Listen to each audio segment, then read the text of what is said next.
2021년 3월 학평 화학원 11번 문제를 풀어볼게요. 자, 표는 2, 3주기 바닥상태 원자 X부터 Z에 대한 자료이다. 그리고 옳은 설명 찾으라고 되어 있고요. 자료는 지금 원소의 종류 세 종류 X, Y, Z 주어져 있고, 그리고 모든 전자의 주양자수의 합 이렇게 주어져 있네요.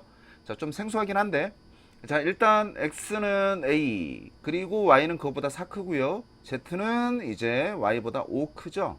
이게 이제 어떤 의미인지만 알면 금방 할 수 있는데, 이 의미를 해석하는데 시간이 좀 걸리는 친구들이 있는 것 같아가지고 설명을 한번 해볼게요. 자, 일단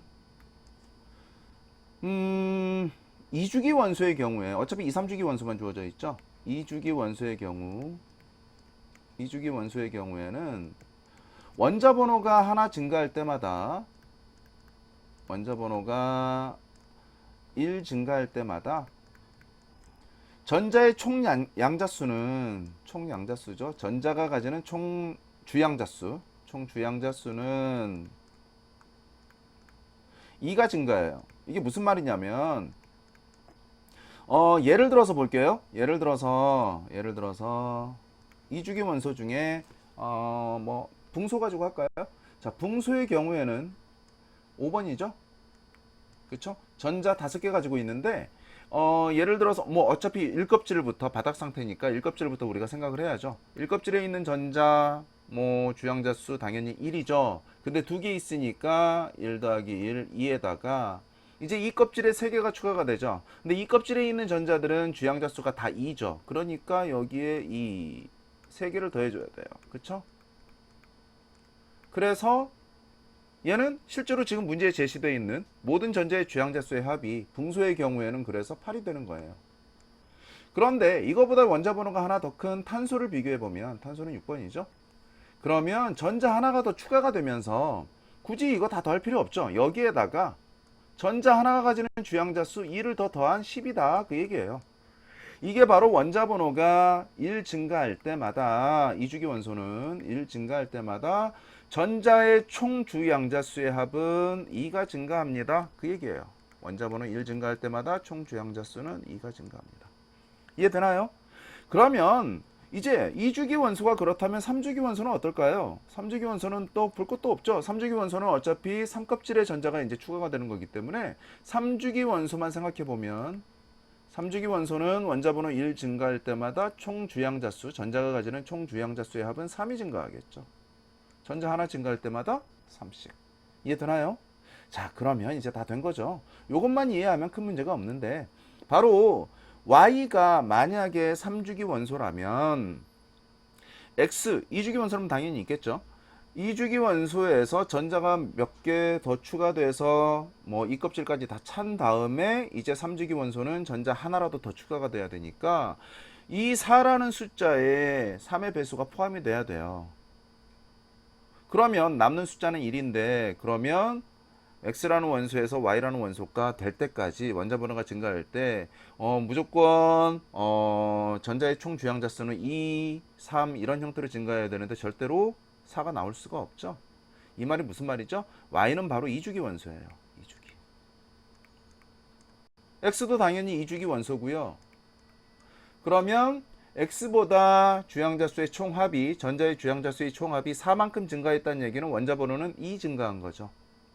이해되나요? 그래서 X의 원자 번호와 Y의 원자 번호는 2 차이가 납니다. Y가 2 더 큽니다. 원자 번호는 2가 플러스가 된 거죠. 됐나요?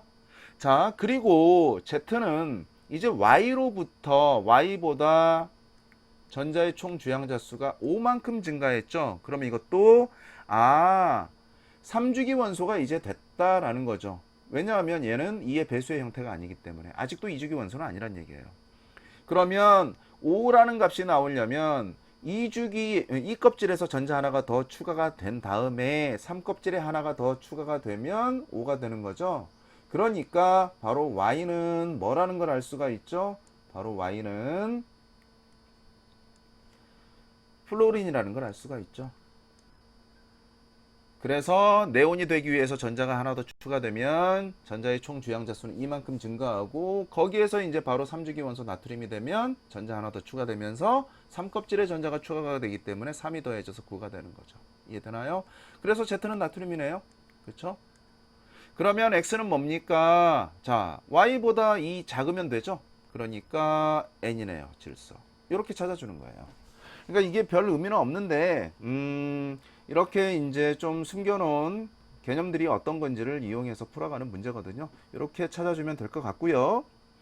자, 그런 다음에 지문을 이제 볼게요. 지문을 하나씩 보면 기억부터 3주기 원소는 지금 NF, NA 중에 바로 NA 하나 있죠. 그래서 맞네요. 그 다음에 니은 전자가 들어있는 오비탈 수, 전자가 들어있는 오비탈 개수를 물어봤어요. 자, Y는 실제로 F라고 우리가 찾았고 X는 N이라고 찾았죠. F, 1S, 2S, 그 다음에 EP 3개의 전자 다 들어가 있죠. 일단 꽉 차지는 않지만 그래도 5개의 오비탈을 쓰는 거고요. 질소도 마찬가지죠. EP 오비탈에 다 차지는 않지만 그래도 EP 오비탈 3개를 다 쓰기 때문에 1S, 2S, EP 3개, 5개 다 쓰는 거예요. 그러면 Y가 X보다 큰 게 아니라 같은 거죠. 틀린 지문이라는 거. 이렇게 찾으면 되고요. 다음에 디귿 모든 전자의 방위 양자수의 합은 하고 물어봤는데 전자가 가질 수 있는 방위 양자수 이게 바로 오비탈 종류죠. 이거는 우리가 이미 알다시피 s오비탈은 너무 두꺼운 걸로 썼네요. 자, s오비탈은 방위 양자수 L이 0이고 그 다음에 p오비탈은 방위 양자수 L이 죄다 1이죠. 그러면 모든 전자의 방위 양자수의 합은 s오비탈에 있는 전자는 가질 수가 없기 때문에 0이기 때문에 의미가 없어요. 결국 p오비탈에 있는 전자의 개수만 찾으면 되죠. 그쵸? 전자 하나당 방위 양자수는 다 1이니까. 그쵸? 그래서 지금 이 의미는 뭐냐? 전자의 방위 양자수 얘는 바로 p오비탈에 들어있는 전자만 생각하면 됩니다. 그 얘기예요. p오비탈에 있는 전자. 걔가 몇 개인지만 찾으면 그게 바로 모든 전자의 방위 양자수의 합이 되는 거죠. 자, 그럼 Z는 아까 Z가 뭐였죠? Z가 NA였죠? NA. 그럼 얘는 p오비탈의 전자 2p오비탈에 총 6개 들어가죠? 6이네요. 그쵸? 그 다음에 X는 질소였죠? N. 얘도 2p오비탈이죠? 2p오비탈을 그런데 하나씩 해서 총 3개 들어가네요. 그죠? 그러면 Z가 X의 2배입니다. 맞는 지문이죠. 자, 그래서 정답은 기억과 디귿 4번 이렇게 찾아주면 되겠습니다. 자, 지금까지 풀이가 유용했다면 구독 부탁드릴게요.